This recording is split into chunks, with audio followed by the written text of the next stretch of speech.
Hey, Canucks fans. Ilya Mikheyev had successful surgery. Bo Horvat talks about Elias Pettersson as a potential future captain for the Canucks. And Thatcher Demko addresses the trade rumors. I'm Canuck Clay, and this is my Canucks Take All in One Take. It's Clay's Canucks commentary for Thursday, February the 2nd. If you're new, here's what you should do. Hit the subscribe button now for daily Canucks insight that's positive, timely, and trustworthy. Join me tonight at 11 p.m. for my normal, nightly, regular YouTube live stream. We're going to have a 9,700 subscriber giveaway. Yes, we are inching closer to 10K, or as I like to say, we're on the road to 10 Clay. We're going to celebrate 9,700 subscribers. I passed that threshold a couple of days ago. Going to give away a prize or two. Don't ask me what, because I don't know what it's going to be yet. But I promise you it will be worth your while. So come tonight, 11 p.m. for my nightly live stream. 3 quick news items I want to talk about. First one, Ilya Mikheyev had successful surgery this morning on his torn ACL, his partially torn ACL. General Manager Patrick Allvin announced that through the Canucks Twitter account. We know it's a 6 to 8 month recovery, so that puts him right in line for September training camp. Now, we talked a lot about last week whether or not he should have waited this long. Did he risk further injury? So much to the point where, well, of course, obviously we weren't the only ones talking, but Ilya Mikheyev himself did a 3-tweet thread last week explaining his reasoning, explaining that they always had the end of January, the start of February earmarked for surgery to allow him that 6 to 8 months to recover in time for training camp in September. So yes, Mikheyev, successful surgery. We wish him a full and speedy recovery. Secondly, Horvat, Pettersson, all the NHL All-Stars are now in Florida, getting ready for this weekend's All-Star festivities. Media day on the beach today. And when Bo Horvat was asked about the potential of Elias Pettersson being the next captain of the Vancouver Canucks, Horvat said he'd get my vote. So Horvat himself, the former captain, kind of echoing what a lot of Canucks fans are thinking. I think Patrick Allvin kind of hinted at it earlier this week, when he talked about guys like Pettersson and Hughes ready to step up from a leadership perspective and join the leadership core of this team. And whether that's by an official letter, i.e. a C on his jersey, we will wait to see. Allvin was kind of coy, didn't say it would happen right away, didn't say he would wait till the offseason. We'll have to see what happens. So again, Horvat seemingly throwing his support behind Pettersson as the next captain, although obviously Horvat isn't going to have much of a say in that matter. By the way, it was so strange to see the New York Islanders logo on Horvat's nameplate during the media availability. And we know that for the All-Star Skills Competition, Horvat will be representing the Pacific Division, because that's who he was voted in with, and that's kind of what I predicted. But he's wearing a reverse retro New York Islanders jersey, so figure that out. An Islanders reverse retro while playing for the Pacific, and that's for Friday night, the skills, and then for Saturday, the actual game itself, I'm sure he'll be in a Pacific Division jersey. Not sure what kind of decal or logo, I should say, he'll have on his uniform. Another piece of news that came out regarding Bo Horvat, and it's been reported that the Canucks' final offer to him back in November was 7 years at 7.25. So basically a $52 million contract, 7 years at 7.25. And this would make sense if that's about the number they're looking at, because we heard in the summer, maybe the number was closer to high fives or low to mid sixes, which was obviously an underpay compared to at least his production of this season. And then now you kind of look at it, and if they weren't willing to give him Miller type money, if indeed that's what Horvat was looking for, $8 million a year for 7 years, then a 7 times 7.25, that would seem to make sense. It seemed to be realistic.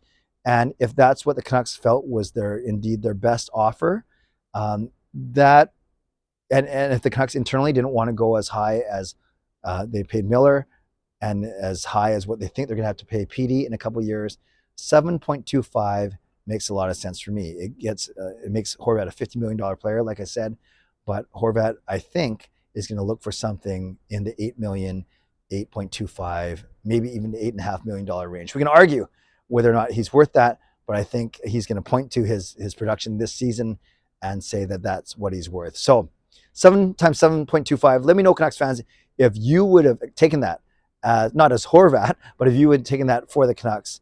I think if Horvat would have accepted that, would it have made the Canucks salary cap troubles any easier? I'm not sure about that.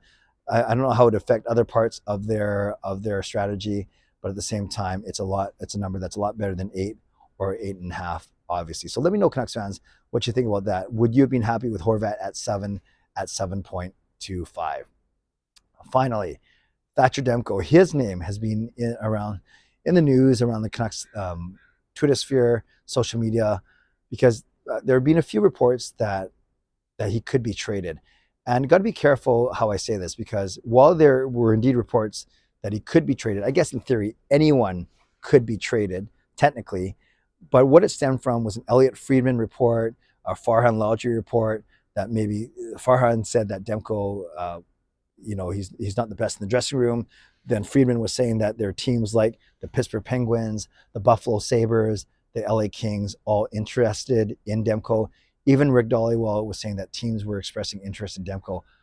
All those things could be true. I'm not saying they are, but maybe Demko isn't the easiest in the locker room. I don't know that. And maybe teams were indeed calling on him. I do believe that. But there's the other side too. Did Demko ever ask for a trade? Did he ever express frustration? And according to Kevin Woodley, he, our goalie guru, our local goalie guru, who's really wired in and tapped into these things, he talked to Demko yesterday, and he said that Demko did not express any type of frustration at the situation. He did not express any interest in being moved. So I think both can be true. I think there are thoughts that Demko could be moved because of the teams that are expressing interest, not necessarily because of Demko's interest to be moved.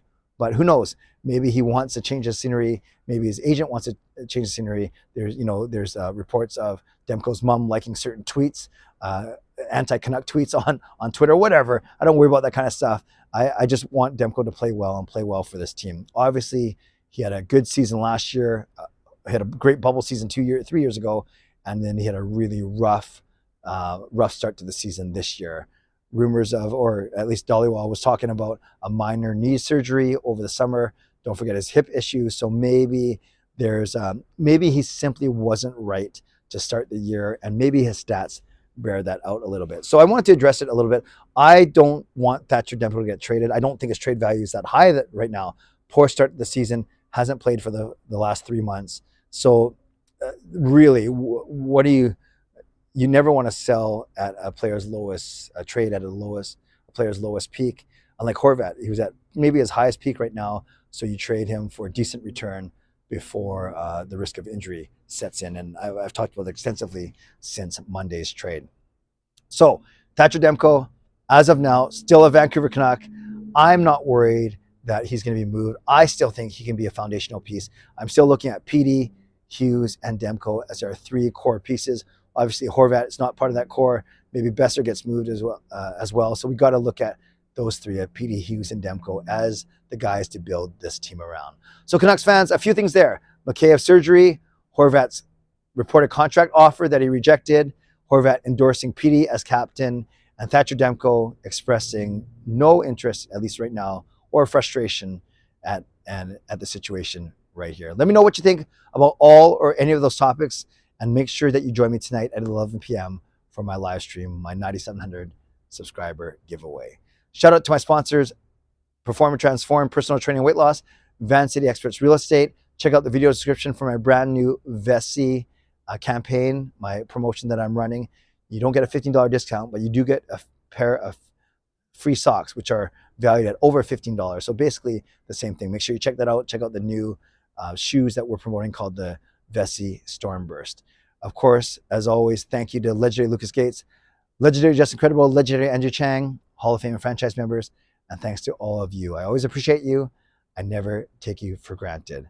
Subscribe if you like to, like this video if you like to, become a member, upgrade your membership, or leave a donation if you like to, and definitely leave a comment down below if you like to. All this small Canucks news, but at least we're still talking. Then we got the All-Star festivities to talk about this weekend, and then we're back to playing real hockey games on Monday. So as always, stay safe, stay healthy, take care of yourselves, and take care of each other. We'll see you tonight at 11 p.m. God bless, and go Canucks go.